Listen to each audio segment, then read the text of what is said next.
Let's see this question.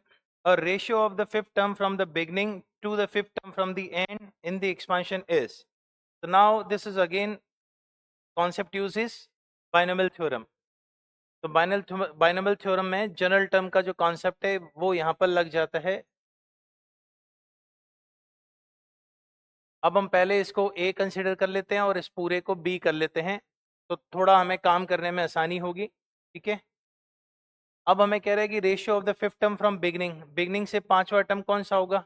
इसको 5, इसको 5. अब एंड से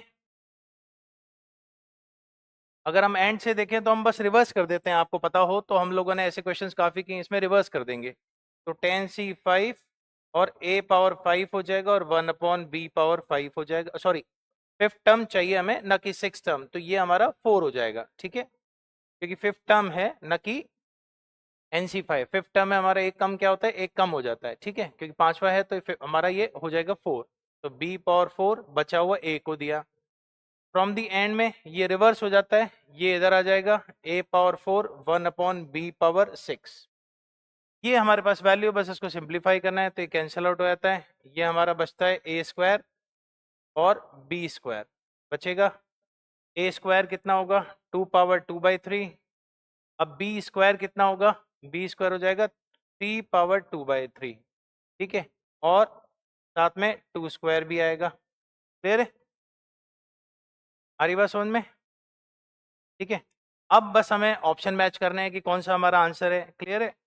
तो अगर हम ध्यान से देखें तो इसमें हमारा जो ए ऑप्शन दिया हुआ हमें 436 पावर 1/3:1, तो ये हम चेक कर लेते हैं. अच्छा, 1/b6 है, b स्क्वायर ऊपर जाएगा तो b स्क्वायर आएगा, सॉरी b स्क्वायर हो गया, और b स्क्वायर है हमारा, b ये वैल्यू है तो ये हो जाएगा 4 3 पावर 2/3. तो ये 4 अगर हम आगे लें और इसको अगर हम 36 पावर 1/3 लिख सकते हैं just to match the answer. बाकी हमारा आंसर आ चुका है, कैलकुलेशन है थोड़ी बहुत है वो थोड़ा ध्यान देना है. ठीक है, बी स्क्वायर है तो वो ऊपर आएगा. ठीक है, मैं नीचे लिख दिया था, ऑप्शन देख के आइडिया लग गया कि कहीं कुछ गड़बड़ हो रही है. छोटी मोटी चीज़ों का बस थोड़ा ध्यान रखना पड़ता है इस तरह क्वेश्चन में. आसान क्वेश्चन में मिस्टेक होने के चांसेस ज़्यादा रहते हैं. चलिए एनीवेज,